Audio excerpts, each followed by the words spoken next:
Fala pessoal, tudo beleza? Sejam muito bem-vindos aqui ao canal, sou o Pedro Coelho e o tema que eu gostaria de tratar no vídeo de hoje com vocês é acerca do mais recente precedente do Superior Tribunal de Justiça exarado no âmbito criminal sobre a sistemática de recurso repetitivo, no qual se fixou a tese ou o tema 984. E pessoal, se é um tema importante e polêmico, de certa forma controverso, com sistema de recurso repetitivo reconhecido, através do qual a terceira sessão do STJ fixou um tema, é certeza que isso vai cair em prova de concurso. São vários aspectos, mas eu vou tentar resumir as principais conclusões que a gente pode extrair desse importantíssimo julgado, e daqui serão retiradas indubitavelmente várias questões de provas no vindouro ano de 2020. Então segue aqui comigo e presta atenção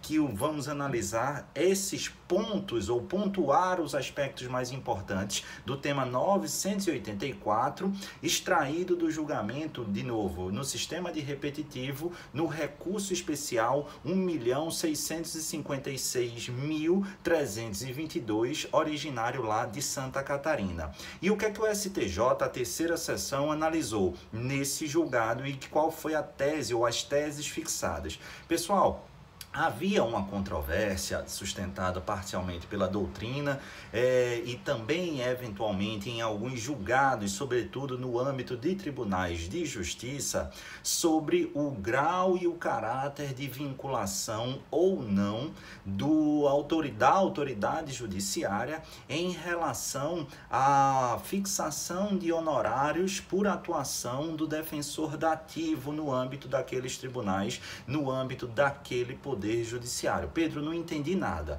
Então presta atenção. Pessoal, por vezes sempre, você tem que assimilar essa ideia. No processo penal, ninguém, repito, ninguém em absolutamente nenhuma hipótese poderá responder a um processo com trâmite regular sem a efetiva defesa técnica, seja através de advogado constituído, seja através de defensoria pública ou através do advogado ou defensor dativo. Como assim, Pedro? Vamos imaginar a situação mais corriqueira, mais frequente. Imagine que você é citado pessoalmente para constituir advogado e apresentar resposta escrita à acusação no âmbito de um processo penal.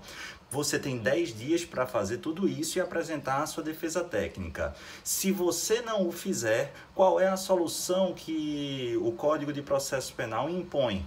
O juiz ou remeterá os autos do seu processo para a atuação da Defensoria Pública, ou, caso não haja Defensoria Pública na localidade, ele vai designar um defensor dativo. Perceba que esse defensor dativo, ele é nomeado pelo juiz para atuar, ou seja, para atuar num processo desenvolvendo um munus público. Agora, é importante assimilar, pessoal, que nesse caso, e aqui que a controvérsia começa, quando você, advogado com capacidade postulatória, em dia irregular com a Ordem dos Advogados do Brasil, é nomeado para exercer um munus público, obviamente que o poder público ele não pode impor, ou nesse caso, impor a prestação de um serviço e não remunerar sob pena de enriquecimento ilícito do erário.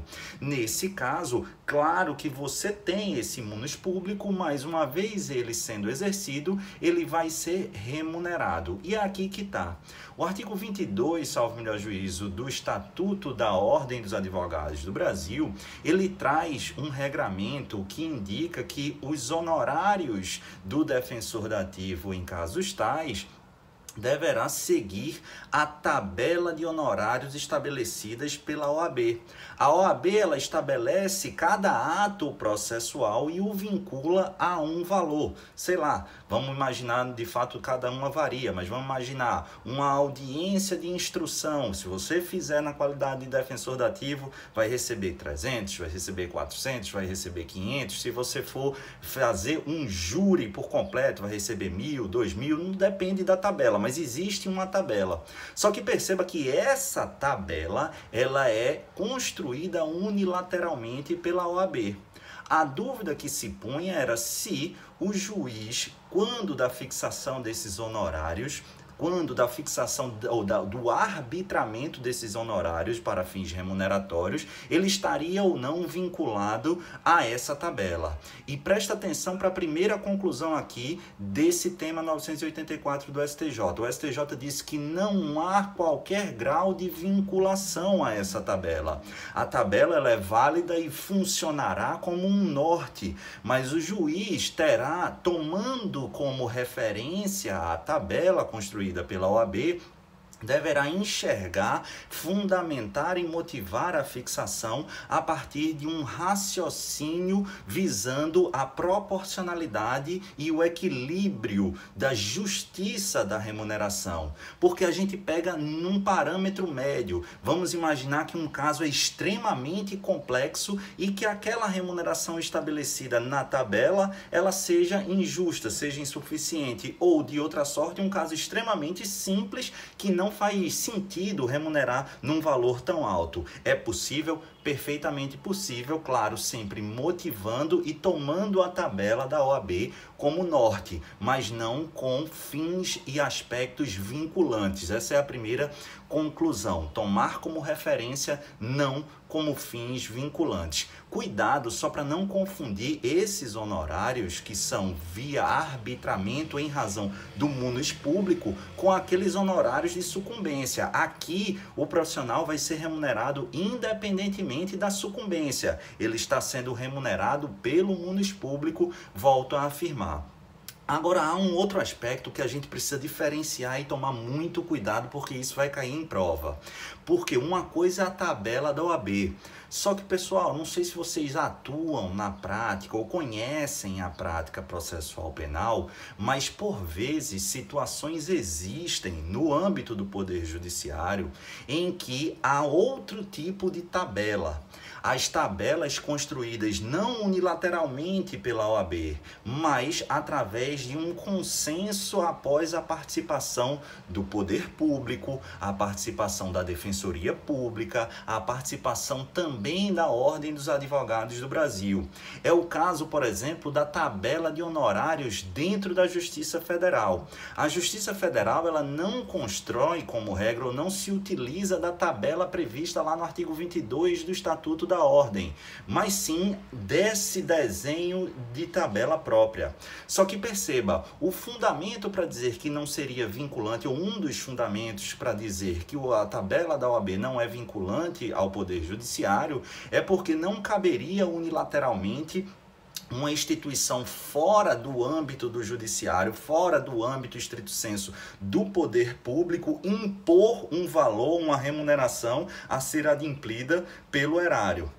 De outra sorte, essa outra tabela a qual eu estou mencionando e exemplificando com a tabela de honorários da Justiça Federal é construída de comum acordo com a participação efetiva do poder público. E o STJ fez uma diferenciação e eu quero que você atente-se aqui. Porque em relação a essa tabela construída em comum acordo com múltiplos participantes, essa tabela sim ela é vinculante, excepcionando aquela regra. Isso também está dentro do tema 984. Então eu preciso que você faça essa diferença. E basicamente qual é o principal fundamento? Ora, se a tabela não era vinculante, mas servia de norte porque é uma imposição ou uma construção unilateral da OAB que não poderia impor ao poder público esse gasto unilateralmente, essa aqui a gente tem uma multilateralidade, múltiplas participações de vários atores, inclusive dentro do poder público.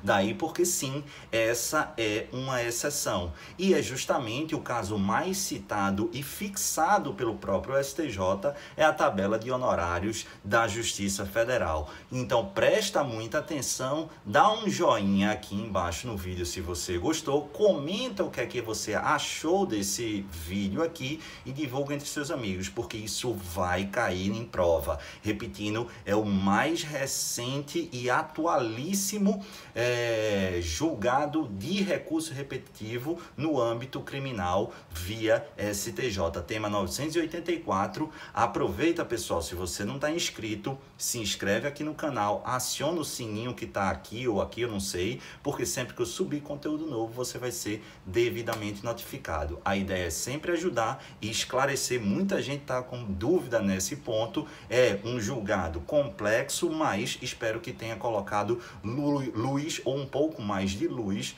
nas eventuais obscuridades. Um beijo no coração, fiquem com o Papai do Céu. Não esquece de comentar, não esquece de dar o joinha, não esquece de se inscrever no canal. Espero vocês em breve com outro vídeo, com mais dica, com mais atualizações. Beijo no coração, valeu!